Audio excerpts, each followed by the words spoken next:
Maintenant, j'ai quelques bijoux pour vous.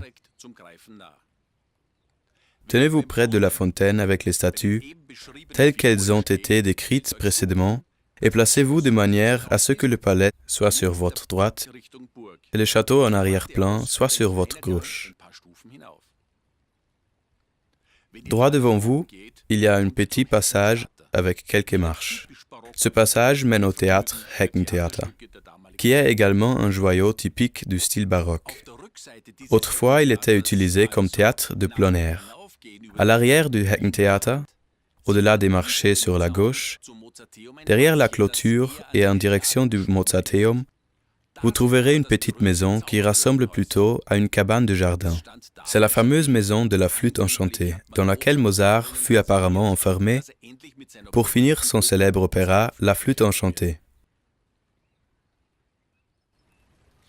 La configuration du jardin des roses, qui à l'époque baroque était un jardin poméranien, est identique à ce qu'elle était par le passé, avec une abondance de roses charmantes.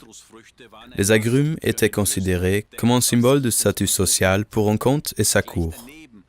Tout près, en contournant ces murs, vous trouverez l'indispensable orangerie. Même le plus robuste des orangers ne survivait pas à l'hiver dans un climat comme celui de Salzbourg. Durant les années de crise de la Première et de la Deuxième Guerre mondiale, des légumes courants furent cultivés ici pour nourrir la population affamée. Wolf Dietrich aurait sans aucun doute donné son consentement sans hésiter.